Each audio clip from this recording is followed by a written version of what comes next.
మీ పేరేంటని? షేక్ సైదులు. సైదులు గారు చెప్పండి సార్, 2018లో ఇక్కడ పొజిషన్ ఎలా ఉండేది? 2018 అంటే చంద్రబాబు నాయుడు గవర్నమెంట్ లో గతంలో ఉన్నప్పుడు అప్పుడు బాబు గారి గవర్నమెంట్ లో బాగానే ఉంది. తర్వాత బాబు గారు పోయినాక జగన్ గారు వచ్చాడు, నాశనం చేసి వదిలిపెట్టాడు.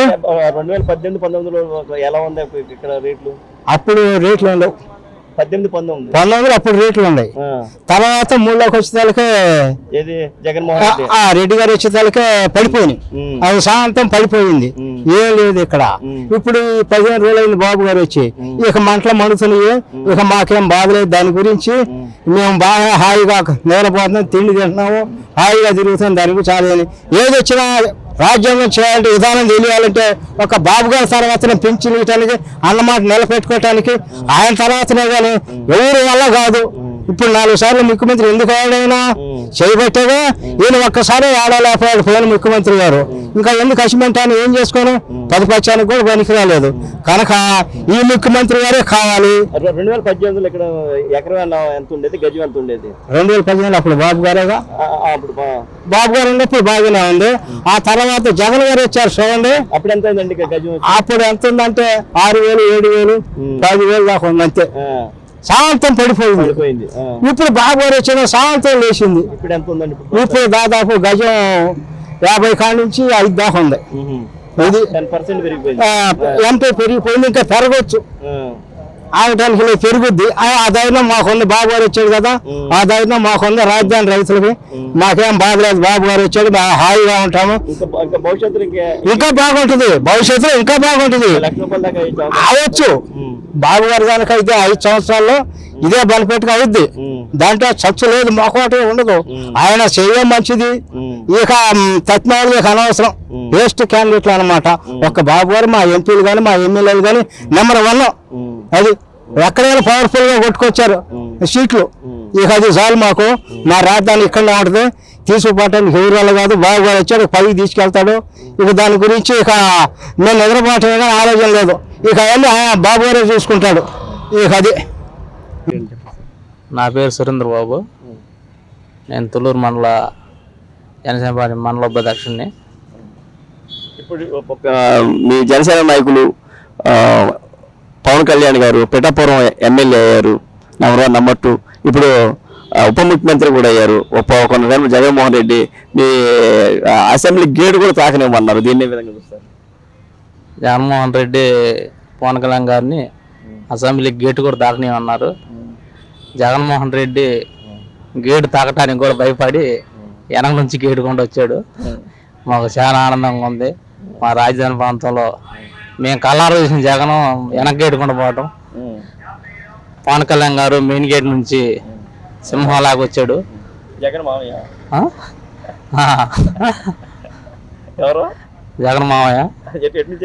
వెనక గేటు కొండ పర్మిషన్ తీసుకుని, సీఎం గారు పర్మిషన్ తీసుకొని మెయిన్ గేట్ రాకుండా వెనక గేటు కొండ 3వ బ్లాక్ నుంచి వచ్చాడు. మేము కళ్ళారు చూసాము. అసెంబ్లీ రోజు మేము ఆడే ఉన్నాం. పవన్ కళ్యాణ్ గారు అసెంబ్లీకి వచ్చేటప్పుడు మేము కూడా ఆడే దగ్గరే ఉన్నాం.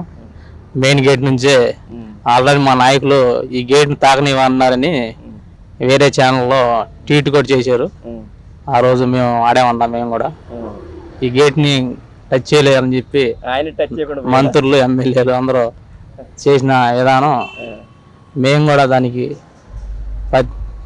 చెప్పి మేము ఆ గేట్ కాడికి వెళ్ళి ఈ గేట్ తాకపోతున్నాడని చెప్పి మేము కూడా మంత్రులకి, ఎమ్మెల్యేలకి అందరూ చెప్పాం.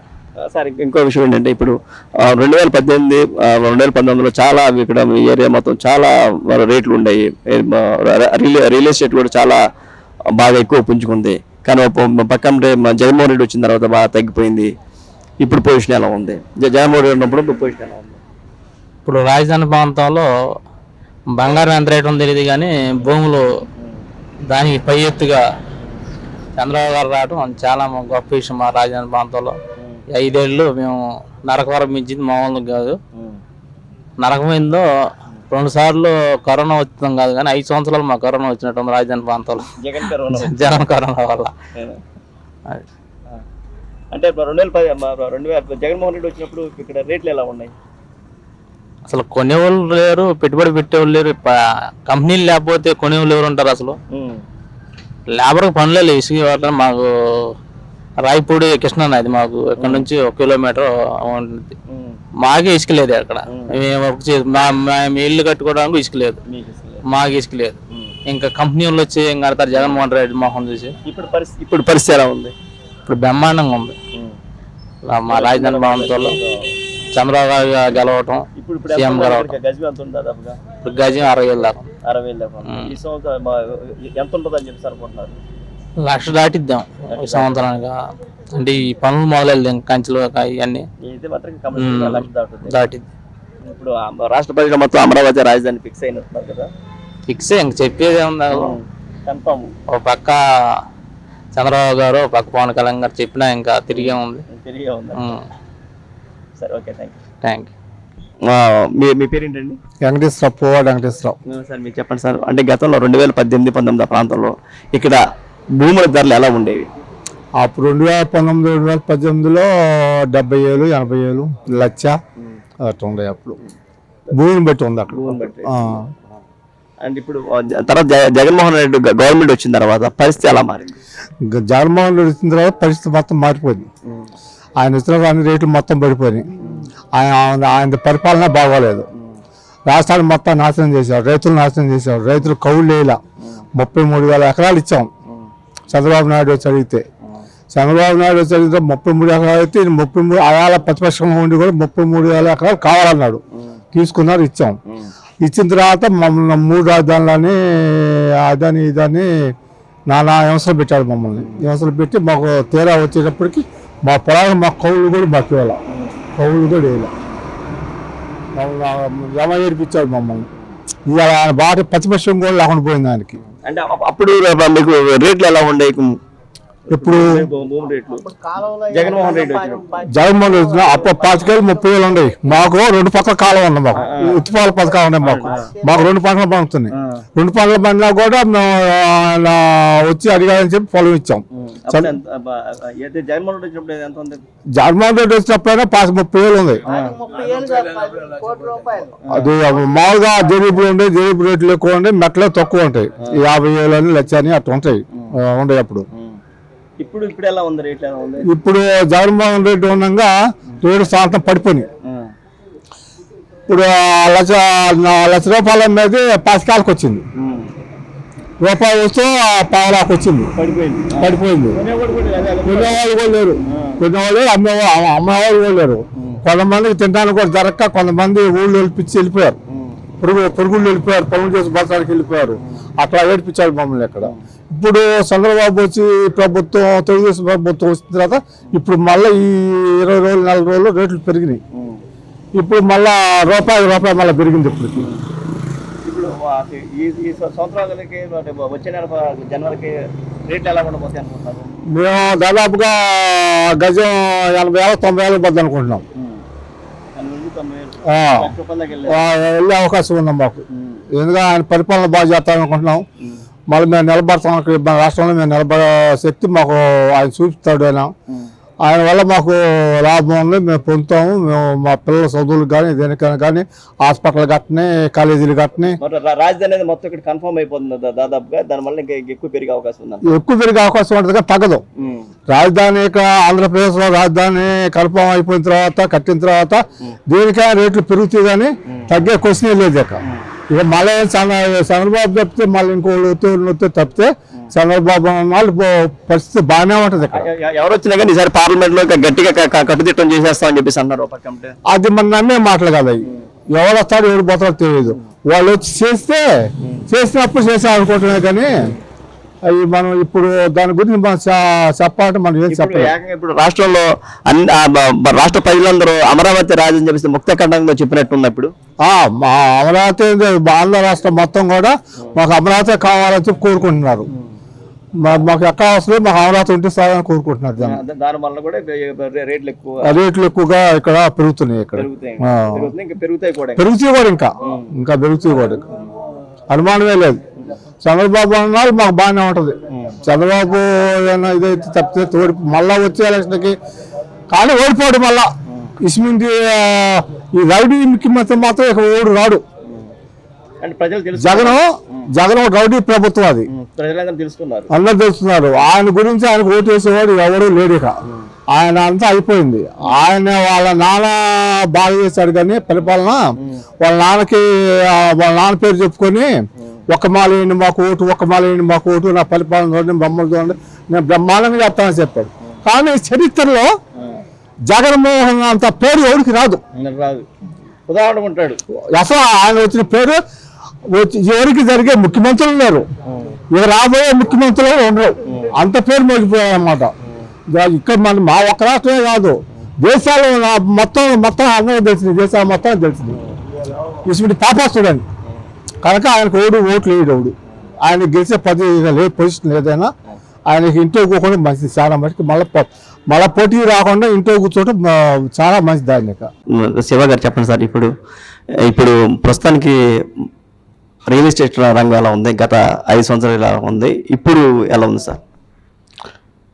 వాస్తవం మాట్లాడాలంటే ప్రభుత్వం మారిన తర్వాత భూమి అయితే వచ్చింది, కానీ విజయవాడకు కాదు. అంతా అమరావతి అమరావతి అమరావతి అంటున్నారు.